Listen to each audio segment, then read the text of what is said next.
তোমরা এখানে দেখতে পারছো শত্রুকে ধ্বংস করার 100% পরীক্ষিত তাবিজ হাজারো লোক করেছে। আমি আজ তোমাদের সামনে এমন একটা তাবিজ শেখাতে যাচ্ছি যেটা আমার কাছে হাজার হাজার মানুষ এসেছে কাঁদতে কাঁদতে চেয়েছে।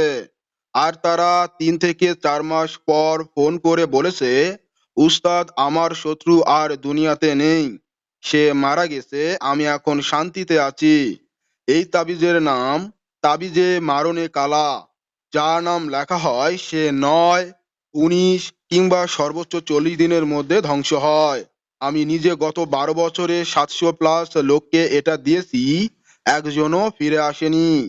তাই আজ পুরোটা তোমাদের সামনে খুলে দিচ্ছি, কিন্তু শেষ পর্যন্ত দেখো, না হলে কাজ হবে না।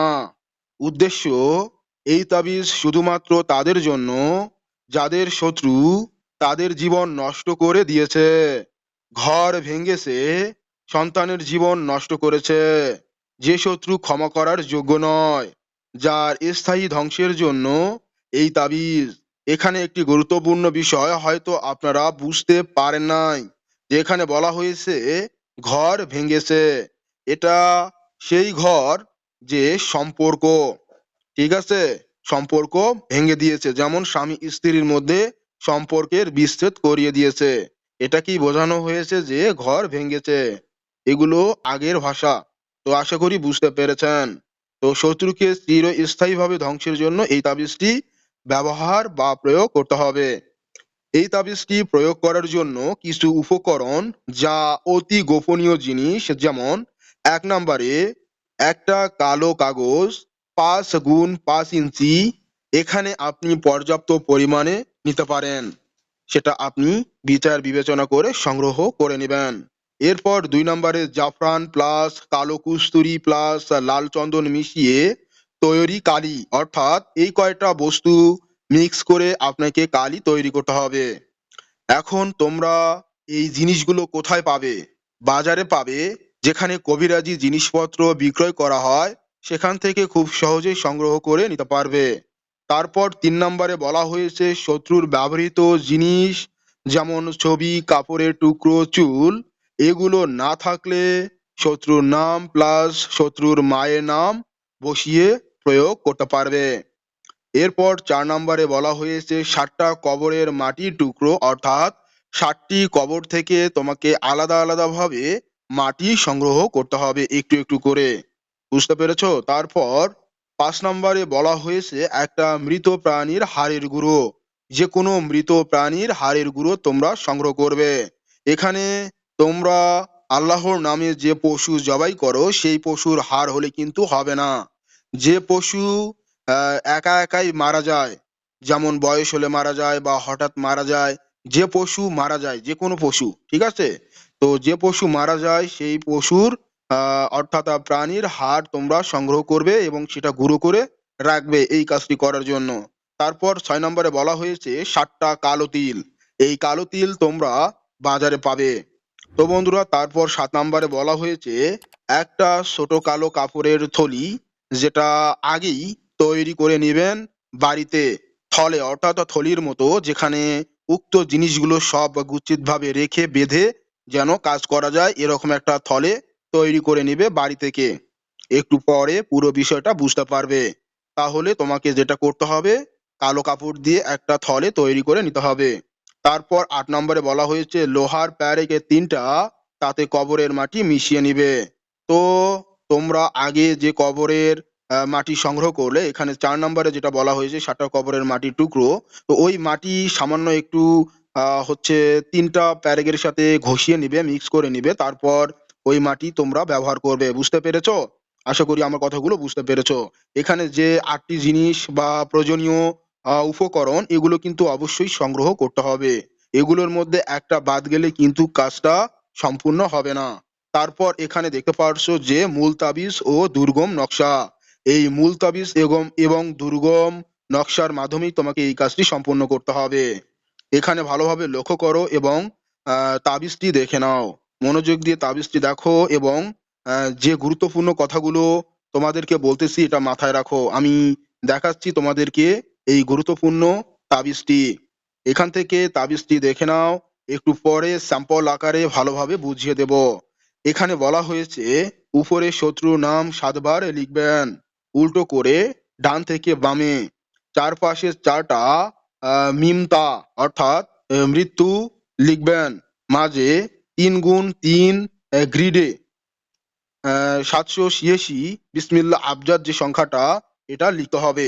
এই স্যাম্পলটা আমি শেষের দিকে লিখে বুঝিয়ে দেব এবং কিভাবে এটা করতে হবে সম্পূর্ণ বিষয়টি এই ভিডিওর মাধ্যমে জেনে যাবে, তাই তুমি মনোযোগ দিয়ে আমার কথাগুলো শোনো।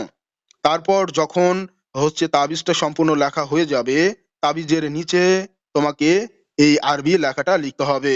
এখানে কিন্তু নাম যুক্ত করতে হবে। আমি কিন্তু তোমাদেরকে এই বিষয়টি বলি নাই, এখন এটা বলবো যে যদি লক্ষ্য করো নকশাটার দিকে অর্থাৎ তাবিজটার দিকে, এখানে লক্ষ্য করলে দেখতে পারবে যে প্রথম যে ফলান, এই যে ফলানটা, এই ফলানে কিন্তু শত্রুর নাম লিখতে হবে, কিন্তু এই ফলান কিন্তু বাদ যাবে, ঠিক আছে? তারপর এই বিন, যদি শত্রু মেয়ে হয় তাহলে এখানে শত্রুর মায়ের নাম লিখতে হবে, এই যে এই ফলানের স্থানে। আর বিন কিন্তু ছেলেদের জন্য, বিন লিখবে ছেলেদের জন্য, আর মেয়েদের জন্য হবে বা নুন তা, মানে বিনতে। এটাও আমি একটু পরে তোমাদেরকে বুঝিয়ে দেব স্যাম্পল আকারে, তোমরা বুঝতে পারবে যে কিভাবে বিন লিখতে হয়। তো আমরা বুঝলাম প্রথম ফলানে আমরা শত্রুর নাম লিখবো, ছেলে হলে বিন লিখবো, আর মেয়ে হলে বিন বাদ দিয়ে আমরা বা নুন তা লিখবো।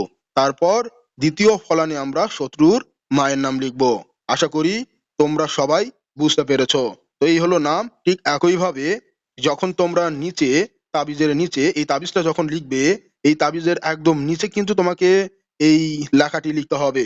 তো যখন এই লেখাটি লিখবে ঠিক তখনই তোমাকে কিন্তু লক্ষ্য রাখতে হবে এই যে ফলান, প্রথম ফলান, এইখানে কিন্তু পূর্বে ন্যায় শত্রুর নাম লিখতে হবে। ছেলে হলে এই বিন শব্দটা লিখবে, আর যদি ছেলে না হয় তাহলে, যদি মেয়ে হয় তাহলে এখানে বানুন তা লিখবে।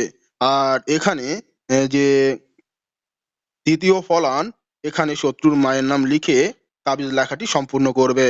আশা করি তোমরা বুঝতে পেরেছো। তাবিজ লেখার পদ্ধতি ধাপে ধাপে, মানে এখন আমি তোমাদেরকে তাবিজ লেখার পদ্ধতিটা বলে দিচ্ছি। 1 নম্বরে বলা হয়েছে অমাবস্যার রাত 2টা 45 থেকে 3টা 30টার মধ্যে শুরু করবেন। এটা অমাবস্যার রাতে করতে হবে। এখানে স্পষ্টভাবে বলা হয়েছে। আমি তোমাদের সবার সুবিধার জন্য বলতেছি যে তোমরা চাইলে শনিবার অথবা মঙ্গলবার এই কাজটি করতে পারো। যদি তোমরা শনিবার বা মঙ্গলবারে করো, এক্ষেত্রে তোমাদের এই চেষ্টা ব্যর্থ হওয়ার সম্ভাবনা রয়েছে। তাই তোমাদেরকে অমাবস্যার রাতে এই কাজটি করতে হবে, তাহলে তোমার এই কাজটা ব্যর্থ হবে না। তারপর 2 নম্বরে বলা হয়েছে কালো কাপড় বিছিয়ে বসুন, মাথায় কালো টুপি পরুন। এটা অবশ্যই তোমরা বুঝতে পেরেছো। তারপর 3 নম্বরে বলা হয়েছে প্রথমে 11 বার দরুদ শরীফ পড়ুন, তারপর উপরের নকশা লিখুন। যে নকশা তোমাদেরকে একটু আগে দেখালাম সেই নকশা লিখতে হবে। তারপর 4 নম্বরে বলা হয়েছে লেখার সময় প্রতি লাইনের পর 7 বার বলুন ইয়া কাহার, ইয়া মুনতাকিম, ধ্বংসকর, ফুলানকে। এখানে কিন্তু ফুলানের জায়গায় তোমার কাঙ্ক্ষিত শত্রুর নাম বসাতে হবে।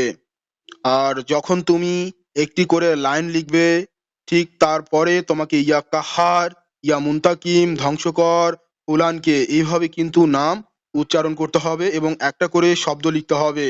বুঝতে পেরেছো? তারপর এখানে বলা হয়েছে 5 নম্বরে শেষ হলে তাবিজের উপর 7 বার ফু দিন, মানে তাবিজটি যখন লেখা শেষ হবে তারপর পুনরায় এই যে ইয়া আহার, ইয়া মুনতাকিম, ধ্বংসকর, ফুলানকে এইটা 7 বার পরে সেই তাবিজের উপর ফু দিতে হবে। এরপর 6 নম্বরে বলা হয়েছে কাগজটা ভাঁজ করে কালো থলিতে ভরুন। যে তাবিজটা তোমরা কালো কাগজের উপরে লিখলে সেই কাগজটা ভাঁজ করে থলিতে ভরতে হবে। থলি তোমরা আগে তৈরি করে নিবে কালো কাপড় দিয়ে, সেই থলিতে ভরবে। ভরার পর থলির ভিতরে হাড়ের গুঁড়ো প্লাস কবরের মাটি প্লাস কালো তিল প্লাস ছবি বা কাপড়ের অংশ শত্রুর, সেগুলো সংগ্রহ করে দিন। যেমন শত্রুর পোশাক হতে পারে, শত্রুর মাথা চুল হতে পারে, এক কথায় শত্রুর ব্যবহার্য যে কোনো বস্তু তোমরা এখানে যুক্ত করে দিবে, তাহলে এই কাজটি আরো শক্তিশালী হবে। তারপর 7 নম্বরে বলা হয়েছে থলের মুখ বন্ধ করে 3টা প্যারেক গেঁথে দিন। অর্থাৎ যে বস্তুগুলো থলের মধ্যে ভরলে সেই থলের মুখ ভালোভাবে শক্ত করে বেঁধে তোমাকে প্যারেক অথবা আলপিন সেটা সেই থলের 3 পাশে গেঁথে দিতে হবে। মানে পুঁতে দিতে হবে বা হেনে দিতে হবে, গেঁথে দিতে হবে। এবং তারপর তোমাদেরকে যে কাজটি করতে হবে, তোমরা এখানে দেখতে পাচ্ছ কোথায় পুঁতবেন। শুধুমাত্র কবরের স্থানে, যে কবরে কেউ আসে না সেখানে 7 হাত গভীর গর্ত করে পুঁতে দিন। পুঁততে গিয়ে পিছনে ফিরে তাকাবেন না। ফেরার পথে কারো সাথে কথা বলবেন না। নিজের সেফটি অবলম্বন করুন, সেজন্য শরীর বন্ধ করে এই কাজটি করবেন। বন্ধুরা, তোমাদের জন্য এই বিষয়টি খুবই গুরুত্বপূর্ণ। দেখুন, যখন তোমরা এই থলেটা পুঁততে যাবে কবর স্থানে, পুঁততে যাওয়ার আগে নিজের শরীর ভালোভাবে বন্ধ করবে এবং এমন একটা কবর নির্বাচন করবে সেখানে কোনো মানুষ আসে না এবং 7 হাত গর্ত করে পুঁতে দিন অথবা 7টা গর্ত করে পুঁতে দিন। যখন তাবিজটি অর্থাৎ থলেটি পোঁতার জন্য কবরস্থানে যাবে তখন পিছন ফিরে তাকাবে না। আর যখন পুঁতবে তখনও পিছন ফিরে তাকাবে না। যখন কাজটি সম্পূর্ণ হয়ে যাবে ফেরার পথে কারো সাথে কথা বলবে না।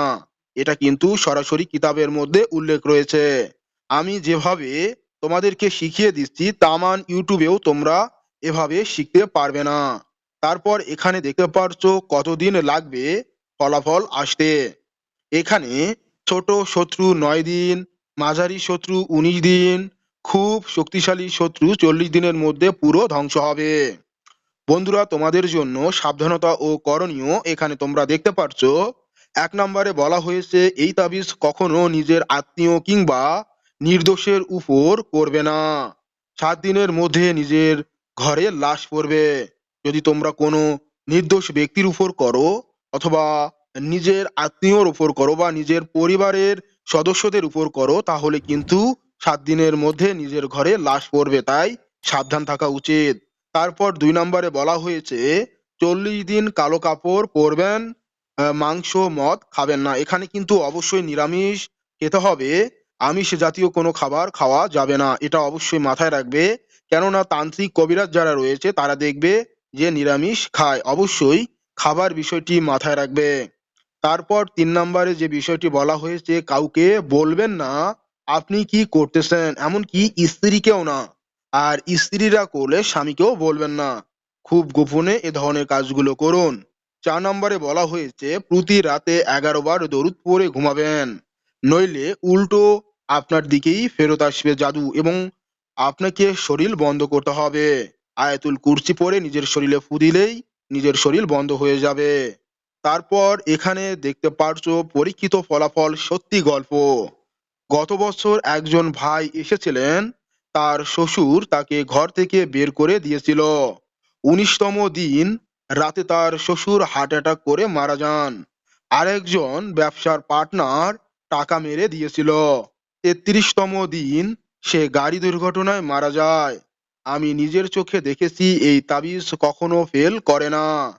যদি তোমার জীবনে এমন শত্রু আছে যাকে মাফ করা যায় না তাহলে আজই এই তাবিজ করো। সম্পূর্ণ স্যাম্পল দেখুন তাবিজটি। মূলত এখানে পূর্বে কিন্তু আমি উল্লেখ করেছিলাম যে তোমাকে কিভাবে তাবিজটি লিখতে হবে। প্রথমে লক্ষ্য করো একটা ঘর, এখানে কিন্তু 7 বার শত্রুর নাম উল্লেখ করা হয়েছে। এখানে তুমি ভালোভাবে লক্ষ্য করো। প্রথম ফলান, এই ফলানে কিন্তু শত্রুর নাম উল্লেখ করতে হবে এবং শত্রু যদি ছেলে হয় তাহলে এই বিন লিখবে, আর শত্রু যদি মেয়ে হয় তাহলে বিনতে লিখবে। তারপর দ্বিতীয় ফলানে শত্রুর মায়ের নাম লিখবে। এইভাবে 7 বার লিখতে হবে যা তোমরা এখানে দেখতে পাচ্ছ এবং 4 কোণে মিমতা লিখতে হবে, এটাও আমি লিখে দিয়েছি। এবং তোমাদেরকে আরবিতে যেটা লিখতে হবে সেটাও আমি লিখে দিয়েছি। এবং তারপর 3 গুণ 3 গ্রেডের যে ছক সেই ছকটাও আমি এঁকেছি, এখানে তোমরা দেখতে পারছো। তারপর মিমতা মিমতা এটা লিখতে হবে।